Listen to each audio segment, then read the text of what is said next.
When you're a mother, there's an expectation that that's all you are and ever will be. But no matter how much you love your kids, there's still a woman in there with hopes and dreams of her own. Someone who knows all too well how complicated this balancing act can be, Jessi Cruickshank. And Jessi, welcome. Hi. I love that you're here with us. Come have a seat. Thank you. I'm so happy to be here. We're thrilled to have you here because this, I feel like what you're doing with your life is a story that many of us can relate to, and we love to see it. So you're here to share your experience of chasing your dreams. You've had your first like full one-woman act show, up close and too personal. Like, congratulations. This has been a dream of yours for quite some time. How has that whole experience been? Oh, God. It really is like, it's a dream come true. I started in improv and comedy. I was on an improv team with Seth Rogen. We were in Vancouver. We were a big deal. We were booked at birthday parties and bar mitzvahs for like $100 a night. Yeah. And then Seth told us he was going to go off to Hollywood, and we were like, "Good luck making $100 a night without us." He's done okay. So for me, this was like a return to my roots. It's like a full-blown comedy show. Yeah. I haven't left the house or put on clothes from the waist down in 2.5 years. So like, I didn't really ease back into society. I went on stages in front of thousands of people across the country, and I have to tell you, it felt so good. Right? Yes. It's got to be an amazing feeling. I mean, just seeing all those people, they're there for you. You can do what you want to do. But I know it's also tough. Because you don't just have 3 kids, you have like 3 babies. Like you had your twins, and then you have a baby. So 3 kids under 5 years old. Yeah. And I know that there is this idea of, ooh, I'm out here doing my thing, but what am I missing at home? Oh my gosh. Like baby girl's first words. Oh, you had to bring that up. It's not even to guilt you, but like talk to me about that feeling. Yeah. How does that feel? So, I mean, you know, a lot of people said to me when I announced my tour, I know you get these questions a lot. Oh, yeah. They're like, but aren't you going to miss your kids? Yeah. And I have to tell you, I did. Like, when I left for the airport, I bent down, I looked at my 4-year-old son, Dre, in the eyes. I said, "Honey, I love you." And he looked back at me and he said, "Mommy, I love Daddy. Go away."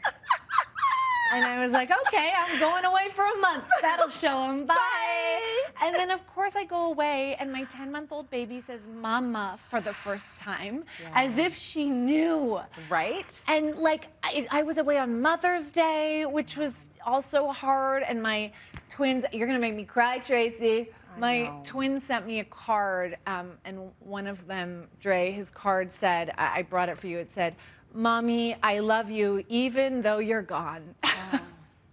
Like, why do they do that to us? I'm going to tell you a story that hopefully will make you feel better. I used to always say to my mom when I was young, "I wish you didn't have to go to work. I wish you didn't have to go to work." And so every once in a while, she would try and stay home. And when she stayed home, I didn't play with her at all. And so in my 30s, she said to me, "Do you understand what you did to me every time you said, 'I wish you didn't have to go to work'?" Yes. She goes, "Do you remember saying that?" And I'm like, "Oh, yeah. I was just saying that because I didn't want you to work, not because I wanted to play with you." Yes. I just thought it'd be easier for you to be at home with Daddy and, like, making me pancakes, but, like, I didn't necessarily need you. So I tell you this story to say that you're not ruining them. Oh, thank you. Yeah. No, but you know, You're I had not the ruining same them. experience with my working mom. I used to tell her, "Why aren't you home after school to make me cookies?"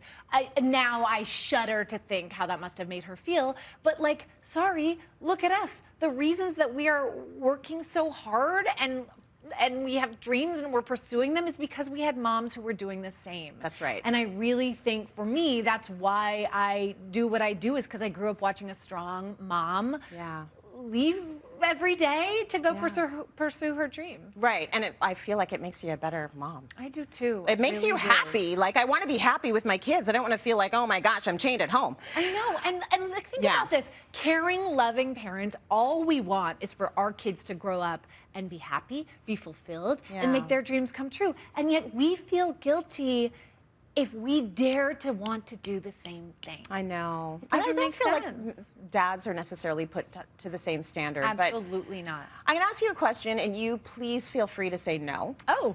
But I know a lot of people say it's good to have one-on-one time with your kids. Yeah. Look at your face. And I'm just wondering, is there anything you do to try and do one-on-one time? I mean, you got twins, so that's got to be tough. It's tough. And I didn't really start doing that until the kids were old enough for me to like have one-on-one conversations with them. Like, I'm not trying to go to the mall with an infant and have quality time. Right, Like, they're not No. having great conversations. No. So is there anything you do to try, like any tricks, tips that you have for us So- for doing one-on-one time? I don't know how to answer this question. First, I'm going to blame my twins. Sure. They're identical and they're inseparable. Right. So even when I say, like, let's have some separate time, I'm going to take you for ice cream, they don't want to do anything Yeah. without their brother. They're like get it. attached. At the same time, I have 3 kids under 5, so it's survival mode. Yes. It's like, I wish I could say, oh, I plan my days and I do this with the baby and this with the boys. No, it's 24/7 triage. Like, all 3 kids are crying and I just go to the one who's closest to death. That's how I parent right now. Yeah. And I think once we come out of it, I will hopefully, that is a goal of mine, to make more time for them, to help them like get to know them as individuals. But right now, really, we're just hanging on for dear life.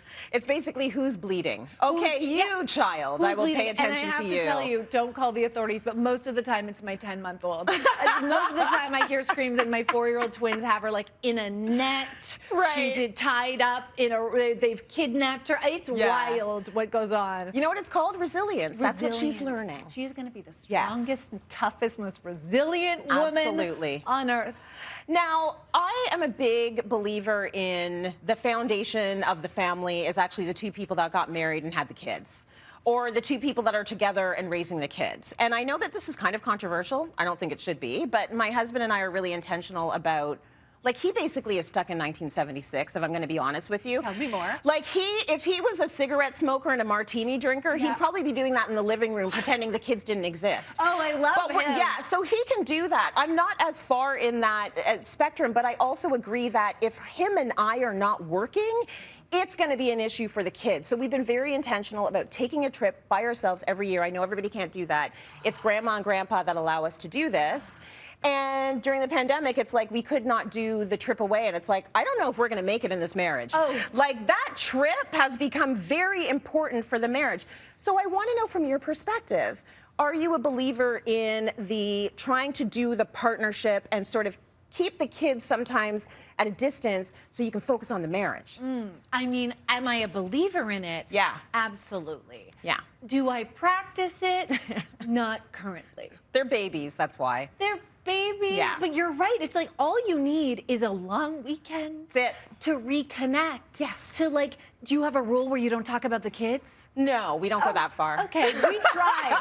If we have like a date night or like a run to Target, we will make a rule that we don't talk about the kids. We're gonna be grown-ups. Most of the time we don't have anything to talk about, but we try. But I will say that we have been together for 15 years. Yes. We have 3 children, and after all this time, we have managed to keep the spark alive. Wow. Please tell us, how are you doing this? I want to let everybody know that it is possible. Yes. Okay. And so for you, Tracy, I have screenshotted a few actual text messages that my husband and I have sent each other over the course of the last 6 months. These are very sexy, very personal text messages. Yeah.